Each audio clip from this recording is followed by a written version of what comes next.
Sairam. Welcome to my channel Shri Sai Divya చరణాలు. బాబా గారి ఆశీస్సులతో మనం లాస్ట్ వీడియోలో ఆనందరావు పాకడే గారి కోసం, వినాయక్ గణేష్ హాటే, కెప్టెన్ హాటే గారి కోసం, అలాగే కాశీరామ్ షింపీ గారి కోసం, హేమత్ పంత్ గారి అల్లుడైన రాహు సాహెబ్ యశ్వంత్ గల్వాంకర్ గారి కోసం, అదేవిధంగా డాక్టర్ పిల్లే కోసం, ఆ తర్వాత బాబా గారి శిల్పాన్ని చేసిన వసంతరావు తాలిం కోసం ఎన్నో విషయాలు తెలుసుకున్నాం కదా. మరి ఇప్పుడు ఈ వీడియోలో మరొక సాయి భక్తుడి కోసం తెలుసుకుందామా.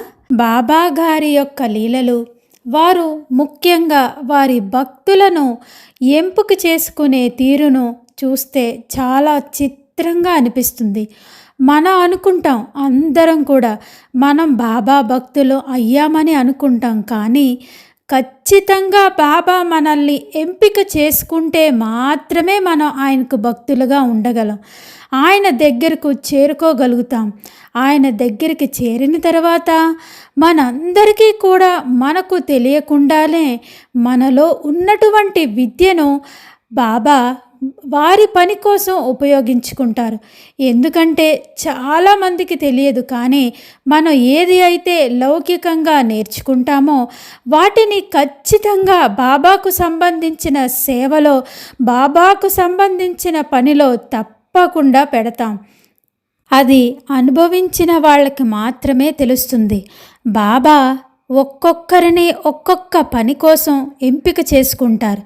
ఆ రోజుల్లోనే కాదు, ఈ రోజుల్లో కూడా బాబా తన దగ్గరకు వచ్చిన ప్రతి భక్తుడుకు ఒక్కొక్క పని అసైన్ చేస్తూ ఉంటారు.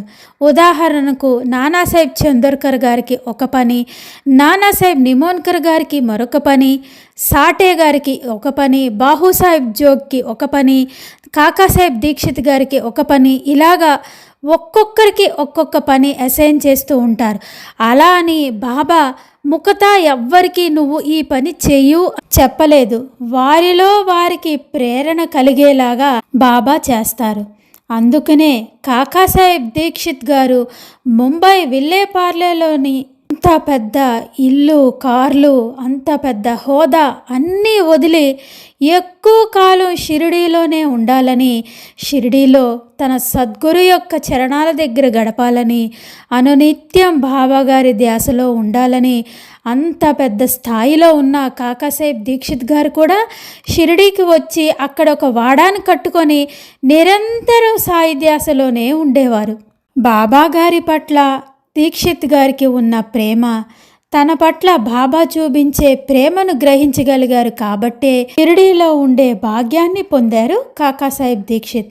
అదేవిధంగా ఒక్కొక్కరిని ఒక్కొక్క పని కోసం బాబా ముందే సిద్ధం చేసుకుంటూ ఉంటారు. మనందరం ఇప్పుడు ఒక ముఖ్యమైన వ్యక్తి కోసం తెలుసుకుందాం. అతనే శ్యామారావు జైకర్. మనందరి ఇంట్లో కూడా ఒక బాబా గారి ఫోటో ఉంటుంది. చాలా అద్భుతమైన ఫోటో. బాబా భక్తులు అందరి ఇంట్లో ఖచ్చితంగా ఈ ఫోటో ఉంటుంది. అది ఏ ఫోటో అంటే, మనందరం షిరిడి సమాధి మందిరానికి వెళ్ళిన తర్వాత ద్వారకామాయికి వెళ్తాం కదా. ద్వారకామాయికి వెళ్ళి ఆ నింబారు నుంచి తిరగగానే ఒక పటం ఉంటుంది. అది గీసినది శ్యామారావు జైకర్. ఎవరు ఈ శ్యామారావు జైకర్? బాబా ఎందుకు ఈ శ్యామారావు జైకర్ని షిరిడీకి పిలిపించుకున్నారు? వీరు ఒక గొప్ప పెయింటర్, దేశంలోనే చాలా ప్రఖ్యాతిగాంచిన పెయింటర్. అటువంటి ఆయన షిరిడీకి వచ్చి బాబాగారు ద్వారకామాయి మసీదులో ఆసీనులైన ఆ ఫోటో బాబా ఒక కాలు మడుచుకొని ఒక కాలు పైకెత్తి ముందు కొబ్బరికాయ, పళ్ళు, సట్క, అగరబత్తులు ఉండి ఒక సన్నని మీసంతో అద్భుతమైన కాంతితో ఉండేటటువంటి ఆ ఫోటోని మనం చూస్తే బాబాతో పాటు శ్యామారావు జైకర్ మనకు గుర్తుకు రావాలి. ఆయన గీసిన ఆ ఫోటో ఇప్పటికీ షిరిడీలో సజీవంగా ఉంది. శ్యామారావు జైకర్ బాబా భక్తుడు కాదు, ఒక కమర్షియల్ పెయింటర్. చాలా గొప్ప గొప్ప రాజసౌధాల్లోని అనేక గొప్ప గొప్ప ప్రభువుల తైలవర్ణ చిత్రాలను గీయడంలో చాలా ప్రసిద్ధి చెందినవారు. ముంబై, పూణే, నాగ్పూర్ అనేక సంస్థానాలలో అద్భుతమైన చిత్రాలను గీసిన వారు శ్యామారావు. మరి ఈ వ్యక్తి ఎలా వచ్చారు షిరిడీకి? మరొక విషయం ఏంటంటే, శ్యామారావు జైకర్ ఎవ్వరి దగ్గర శిష్యరికం చేసి పెయింటింగ్ నేర్చుకోలేదు. ఎక్కడ తను పెయింటింగ్ స్కూల్లో కానీ ఇన్స్టిట్యూషన్స్లో కానీ కూడా నేర్చుకోలేదు. ఎవరి దగ్గర నేర్చుకోలేదు. మరి ఎట్లా వచ్చింది? మనం ముందే చెప్పుకున్నాం కదా, భగవంతుడు కొంతమందిని ఎంపిక చేసుకుంటారు. అలా ఎంపిక చేసుకొని వారిలో ఉండే ఒక కళను వారి కోసం ఉపయోగించుకుంటారు. శ్యామారావు జైకర్కు పెయింటింగ్ అంటే చాలా ఇష్టం. మొదట్లో తను చదువుకుంటూ ఉన్నప్పుడు చిన్న చిన్న పెయింటింగ్స్ చూడగానే వేసేవారు. అలాగా పెద్ద పెద్ద రాజభవనాలు, వ్యక్తుల ఫోటోలు కూడా గీయడంలో ప్రసిద్ధి చెందుతారు. ఆ విధంగా ఎవరి దగ్గర నేర్చుకోకుండానే ఎంతో అద్భుతంగా పెయింటింగ్ చేయడం నేర్చుకుంటారు శ్యామారావు జైకర్. వీరు ముంబైలో ఉండేవారు. వీరి నాన్నగారు, తాతగారు అందరూ కూడా గొప్ప విద్వాంసులు, గొప్ప జ్ఞానాన్ని కలిగిన కుటుంబం. అటువంటి కుటుంబంలో శ్యామారావు జన్మించారు. శ్యామారావు జైకర్కు 16 ఏళ్ల వయసు ఉండగా వారి తండ్రి చనిపోతారు. తల్లి, 4 కొడుకులు, 1 కూతురు, మొత్తం 5 సంతానం. అందరినీ తీసుకొని ముంబైలో ఉన్న ఆమె సహోదరుడి ఇంటికి వెళ్తుంది. అంటే శ్యామారావు జైకర్ గారి మేనమామ ఇంటికి. గొప్ప సంపన్నులు. ముంబైలో ఉన్న ఓడరేవుల్లో 50% పార్ట్నర్షిప్ ఉన్నవారు శ్యామారావు జైకర్ గారి మేనమామ. శ్యామారావు జైకర్ గారిని ఒక మంచి స్కూల్లో జాయిన్ చేసి చదివిస్తారు. ఆయన చిన్నతనం నుంచి బొమ్మలు గీయడం ఇష్టం. ఆ ఇంట్రెస్ట్తో బొమ్మలు గీయడం తన మటుకు తానే నేర్చుకున్నారు. ఒకసారి రాజ్హాట్లో జైపూర్కి వెళ్ళినప్పుడు అక్కడ ఉన్న పింక్ సిటీని ఆ రోడ్డు పక్కన బయట నిలబడి గీస్తూ ఉంటారు శ్యామారావు జైకర్. దానిని చూసిన ఆ రాజసౌధం వారు శ్యామారావు గారిని లోనికి తీసుకుని వెళ్ళి ఆ ప్రభువుకి చూపిస్తారు. ఎంతో అద్భుతంగా సజీవంగా గీసిన ఆ చిత్రాన్ని చూసి 1 నెల రోజులు విడిదిని ఇచ్చి ఆ ప్రభువులు వారు తైలవర్ణ చిత్రపటాలను గీయించుకుంటారు. ఆ విధంగా బ్రిటిష్ వారు, ఉన్నత అధికారులు, ఎంతోమంది గొప్ప గొప్పవారు అందరూ చాలామంది జైకర్ గారి చేత చిత్రాలను గీయించుకునేవారు. అసలు పాఠశాలకు కూడా వెళ్ళలేదు, ఎక్కడ శిష్యరికం చేయలేదు. మరి ఎట్లా వచ్చింది? ఆ విషయం మనం గమనిస్తే, బాబా తన యొక్క తైలవర్ణ చిత్రాన్ని గీయించుకోవడానికి శ్యామారావు జైకర్ అనే ఆ బాలుడికి చిరు ప్రాయం నుంచే ఆ చిత్రలేఖనం పట్ల ఆసక్తి కలిగించి దాని పట్ల మక్కువ పెంచి రోజు రోజుకు తన నైపుణ్యానికి మెరుగుపెట్టి రాజసౌధాల్లో, సంస్థానాల్లో బ్రిటిష్ ప్రభువుల దగ్గర అద్భుతమైన బొమ్మలను గీయించి కొంతకాలం తర్వాత బాబా తన దగ్గరకు పిలిపించుకున్నారు. పూణేలో కొంతకాలం శ్యామారావు ఉద్యోగం చేస్తూ ఉంటారు. అక్కడ వారి బావమరిది గారి ఇంట్లో ఉంటారు. వారి బావగారికి బాబాగారు అంటే అమితమైన భక్తి.